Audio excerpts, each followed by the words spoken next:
मान लीजिए कि गांधी मैदान में अगर नमाज अदा करना है तो इसकी छूट दी जा रही है।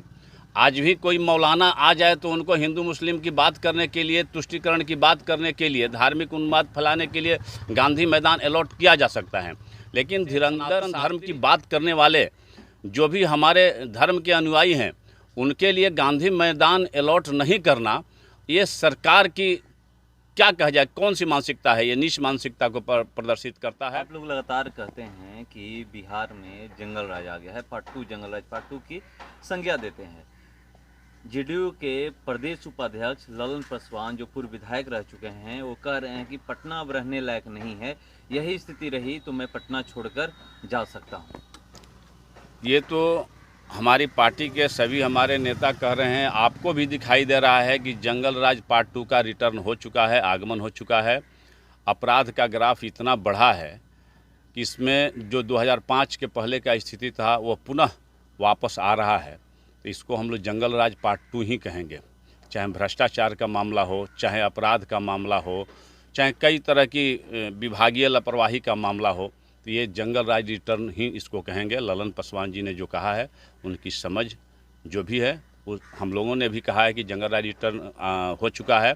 और अब जदयू के प्रदेश के उपाध्यक्ष भी कह रहे हैं, तो ये तो साबित हो गया है कि जंगल राज रिटर्न हो गया है। इसमें तो कोई दो मत नहीं है। महागठबंधन के लोग तो इसको मानने के लिए तैयार नहीं है। महागठबंधन के लोग कैसे मानेंगे? वो लोग तो उनके कार्यकाल में तो जब महागठबंधन की सरकार और आरजेडी की सरकार हुई है, तब तब अपराध का ग्राफ बढ़ा है, और तब मान लें कि यहाँ पर माफियागिरी बढ़ी है, तो वो कैसे मानेंगे? अपने कार्यकाल को अगर वो गलत कर रहे हैं तो गलत थोड़े मानेंगे। लेकिन अगर जनता से पूछिए, आम जनता से भी जा कर के पूछिए, किसी चौक चौराहे पर पूछिए, तो वो यही कहेगा कि जंगल राज रिटर्न हुआ है, अपराध का ग्राफ बढ़ा है, अपराधियों का मनोबल बढ़ा है, और जो भी यहाँ पर है शासन प्रशासन का जो भनक और धनक होता है वो ख़त्म हो गया है। शिक्षकों की जो नई नियमावली बनी है उससे शिक्षक नाराज हैं, विरोध कर रहे हैं, कह रहे हैं कि ऐसा नहीं होना चाहिए, हम फ्रेशर के साथ नहीं बैठेंगे। अगर हमारा एग्ज़ाम लेना है, आप बीपीएससी से लीजिए, यूपीएससी से लीजिए, मगर हमारा एग्ज़ाम जो विभागीय है वही लीजिए, मगर सरकार मान नहीं रही है। देखिए, ये जो अभी सरकार है, जो ये अभी सरकार के मुखिया हैं, चाहे जो लोग भी उनके समर्थन में हैं, वो लोग जितने भी अपनी मनमानी के काम कर रहे हैं और अपने हठधर्मिता को अपना रहे हैं, जो भी वो कार्य कर रहे हैं, पता नहीं किस सोच से, किस दिमाग से कर रहे हैं।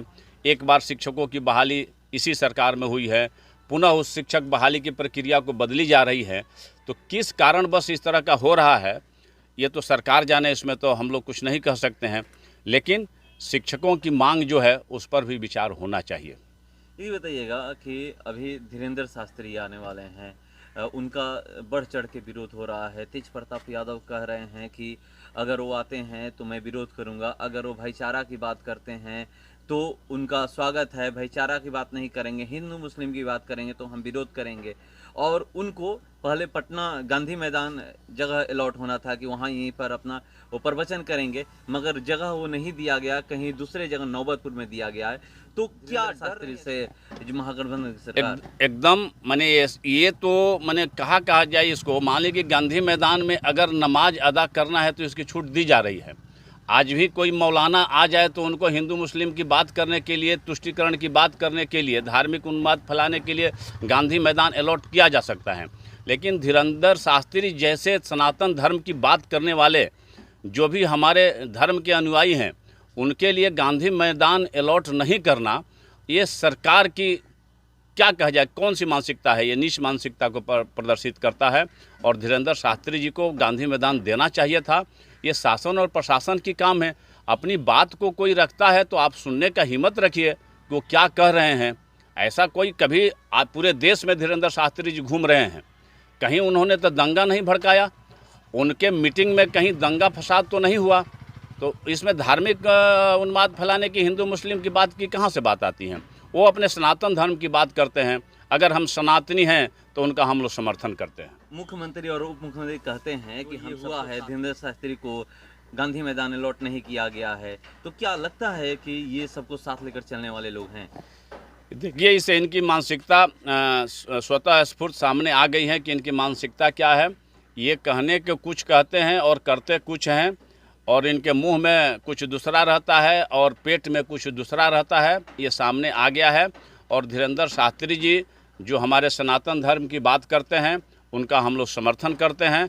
उनका चाहे वो पटना में अगर गांधी मैदान नहीं दिए, लेकिन जहां ज़मीन मिला है वहां भी अगर सरकार पटना में बैठकर देखेगी कि वहां पर उनके अनुयायी कितनी संख्या में जाते हैं, और पटना गांधी मैदान से ज़्यादा भीड़ होगी जहां हमारे धीरेंद्र शास्त्री जी महाराज आ रहे हैं। और जितने हमारे सनातन धर्म के अनुयायी हैं, उनकी बातों को सुनने के लिए वो बिहटा और नौबतपुर में भी पहुंचेंगे, और सरकार देखेंगी कि उनका अनुयायी कितना है और उनका भाषण सुनने वाले कितने हैं। और किसी तरह का कोई उस तरह का हिंदू मुस्लिम की बात नहीं करेंगे, वो अपने सनातन धर्म की बात करेंगे, अपने जो भी अनुयायी हैं उनकी बात करेंगे। इसमें किसी तरह का कोई उन्माद फैलाने की कोई बात नहीं है। सरकार ने जो निर्णय लिया है, पता नहीं क्यों धीरेंद्र शास्त्री से डरी हुई है। अगर आज ही ओवैसी आ जाएंगे, वो भी कई तरह की बातें करते हैं, उनके लिए गांधी मैदान अलॉट कर दिया जाएगा, लेकिन धीरेंद्र शास्त्री जी के लिए नहीं किया गया। ये सरकार कहती कुछ है और करती कुछ है। पप्पू यादव भी विरोध कर रहे हैं उनका। देखिए, विरोध करने वाले तो विरोध करेंगे ही, उनका काम ही है हर एक काम का विरोध करना। पप्पू यादव जी जहाँ जाते हैं तो किसी न किसी तरह से सब कोई का विरोध करते हैं। वो सपोर्ट कहाँ करते हैं? वो तो किसी का सपोर्ट करते हुए दिखाई नहीं दिए हैं। क्यों सपोर्ट हम विरोध करते हैं? मैं पूछना चाहता हूं कि धीरेंद्र शास्त्री जी ने कौन ऐसा काम किया है अभी तक कि उसका सरकार और पप्पू यादव चाहे जो भी है, तेज प्रताप यादव, उनका विरोध कर रहे हैं? कौन सा ऐसा काम हुआ है? कौन सा ऐसा किया है? पूरे देश में धीरेंद्र शास्त्री जी घूम रहे हैं, बिहार में पहली बार आ रहे हैं, तो सरकार क्यों घबरा गई है? धीरेंद्र शास्त्री जी तो कोई राजनीति करने के लिए नहीं आ रहे हैं, वो तो अपनी बातों को रखने के लिए, प्रवचन करने के लिए एक संत के रूप में आ रहे हैं। तो उनकी बातों से क्यों सरकार डरी हुई है? ये हमको समझ से परे है। और सरकार पता नहीं क्यों जो कहती है कि हम सबको, इस बात को यहाँ पर झूठला साबित कर रही है, तो ये प्रत्यक्ष दिखाई दे रहा है।